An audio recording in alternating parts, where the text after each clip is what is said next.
Bienvenue à Histoire mystérieuse dans le monde. Mon nom est Jean Cazot. Quand le prospecteur Stefan Michalak a touché la coque d'un vaisseau exogène à Falcon Lake, il s'est brûlé. D'autres ont ressenti une vibration similaire à un champ électrique avec un son y ressemblant. On ignore exactement le mode de propulsion de ces appareils-là.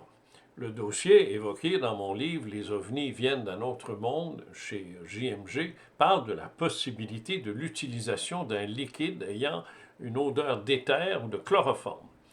Mes dossiers sur la lumière des ovnis, mais également sur leurs effets directs sur l'environnement, suggèrent donc la présence d'une force latente en suspens, mais présente lorsque l'objet est immobile ou se déplace très lentement.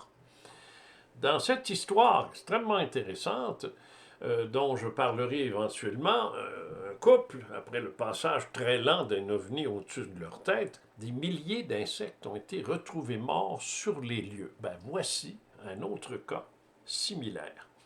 En juillet 1977, sur le bord d'une rivière dans les cantons de l'Est, André, 15 ans, est avec sa famille. C'est le début d'un long week-end et pour l'occasion, toutes les familles, adultes et enfants sont ensemble. Ils sont 12 réunis autour d'un feu de camp. Quelle image familière pour nous tous. Ça rit, ça chante, ça joue de la guitare, ça grille des saucisses. C'est le tableau typique familier fort agréable d'un week-end de Québécois en plein cœur de l'été. Alors, il m'écrit ceci. Je me souviens de l'odeur des saucisses sur le brasier et des façades de chalets éclairées par les lueurs du feu. C'est alors que quelque chose détonne dans le décor. Mon oncle ne chante plus. Il ne bouge plus. Il a la bouche ouverte, les yeux ronds. Il fixe le bois de l'autre côté de la rivière. Il crie assez fort que tout le monde l'entend. Mais c'est quoi cette affaire-là? Là, arrêt sur image. Je vous pose la question. Nous tous, on sait ce que c'est un feu de camp, notamment avec des enfants. Ça boit, comme j'ai dit, mais très raisonnablement. On est dans la nature, c'est le soir. C'est donc possible de voir un animal qui a la rigueur pour être un problème, un ours, un loup, un coyote. Mais, puis ça, je l'ai déjà vécu. Alors, les Québécois n'ont pas des peureux dans ce genre de situation-là. On va pointer l'animal du doigt et dire oh, regarde, il y a un ours qui passe. T'sais. Un type qui se promènerait dans le bois avec une lampe de poche, ça pourrait susciter un propos du genre c'est qui ce gars-là? Ce qu'il fait là avec sa flashlight? Ce qu'il veut? Il cherche quoi? C'est ça, là. Ça serait une réaction typique. La réaction de l'oncle est atypique. À minute où il s'exclame mais c'est quoi ça? Là, on comprend mieux. C'est un objet lumineux d'une trentaine de pieds, 10 mètres, déjà là, en forme de disque concave qui glisse sur la cime des arbres, raconte André. Il dit, on le regarde, là, on est là, bouche bée, l'objet émet un très faible sifflement.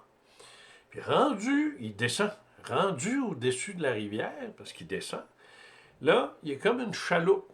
Il flotte pas, mais il est juste à ras l'eau. Et il glisse vers la balle. Il passe derrière les chalets et quelques centaines de pieds plus loin, revient sur ses pas. L'objet fait à peine remuer les eaux. Il repasse derrière les chalets. Là, eux sont trop émus, j'aime l'expression, trop émus pour avoir peur.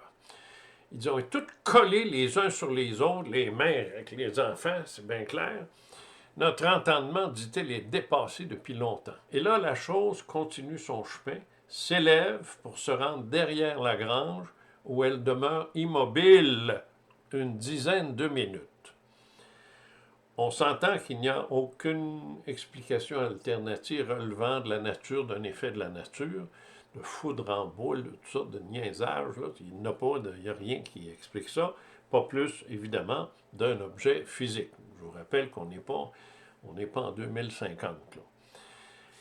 Là, il me dit, je me souviens d'avoir vu des lumières blanches. Il dit, imaginez 25 projecteurs de 1000 watts qui s'allument en même temps.